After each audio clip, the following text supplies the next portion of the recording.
Hello everyone जुई गोस्वामी चेनेलटिলৈ আপোনালোকক স্বাগতম জনাইছো। আজি মই আন এটি ৰেচিপি লৈ আহিছো।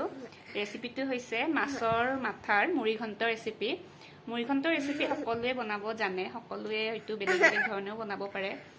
মই এটি সহজভাৱে বনাব ট্ৰাই কৰিছো। তেন্তে আহকচোন আমি ভিডিঅ'টো আৰম্ভ কৰো।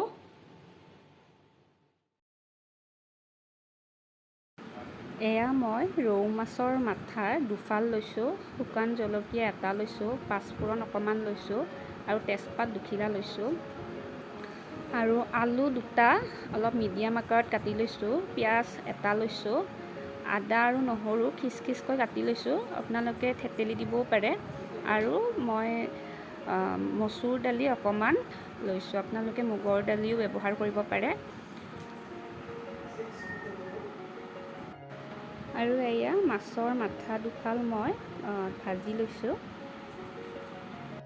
এতিয়া কুকাৰ এটাত মই ভাজি লোৱা মাছৰ মূৰখিনি কুকাৰটোত দি দিছোঁ। লগতে কাটি থোৱা আলুখিনিও মই কুকাৰটোত দি দিছোঁ।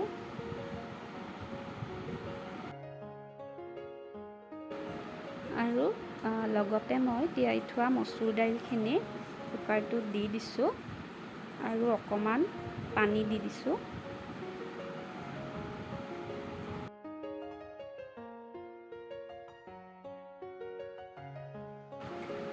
আৰু সোৱাদ অনুসৰি অকণমান নিমখ মই ইয়াত দি দিছোঁ। আৰু কুকাৰটো ঢাকনি লগাই গেছত তুলি দিছোঁ। 2টা বা 3টা চিটি মাৰিলে মই কুকাৰটো নমাই থৈ দিম। এতিয়া কেৰাহীখন মই উঠাই দিছোঁ। মই মাছৰ মূৰ ভজা তেলখিনি ব্যৱহাৰ কৰিছোঁ।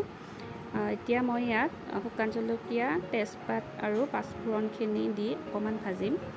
এইখিনি অকণমান ভজা হোৱাত মই কাটি থোৱা আদা আৰু নহৰুখিনিও মই ইয়াত দি দিম আৰু এইখিনি অকণমান ৰঙচুৱা হোৱালৈ ভাজিম। আপোনালোকে আদা নহৰু পেষ্ট বনাইও দিব পাৰে। মই এনেদৰে দিছোঁ, এনেদৰে দিলেও খাবলৈ ভাল হয়। আদা নহৰুখিনি ভাজ খোৱাত মই কাটি থোৱা পিঁয়াজখিনি ইয়াত দি দিছোঁ।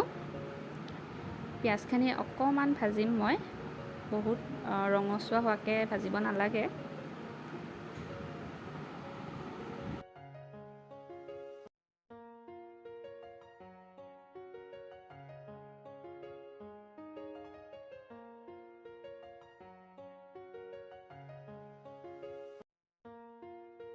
পিঁয়াজখিনি অকণমান ভাজ খোৱাত মই ইয়াত হালধি গুড়ি অকণমান দি দিছোঁ। মই কুকাৰটোত মাছৰ মূৰখিনি দিওঁতে হালধি গুড়ি ব্যৱহাৰ কৰা নাছিলোঁ। আৰু এতিয়া মই মাছৰ মূৰখিনি ইয়াত ঢালি দিম কুকাৰৰ পৰা।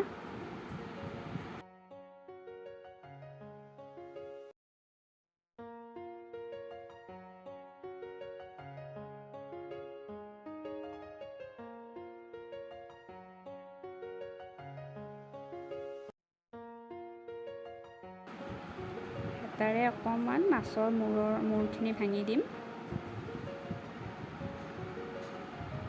নিমখটো আপোনালোকে সোৱাদ অনুসৰি দি দিব।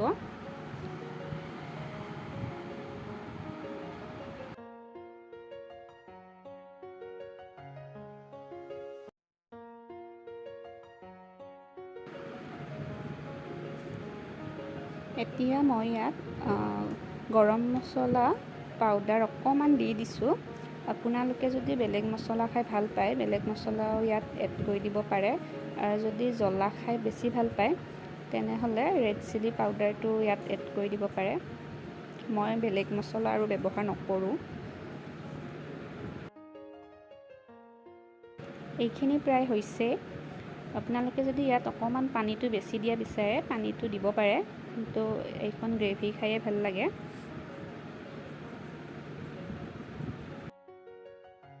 এয়া মাছৰ মূৰৰ মুড়িঘণ্টখন ৰেডি হৈ গ'ল।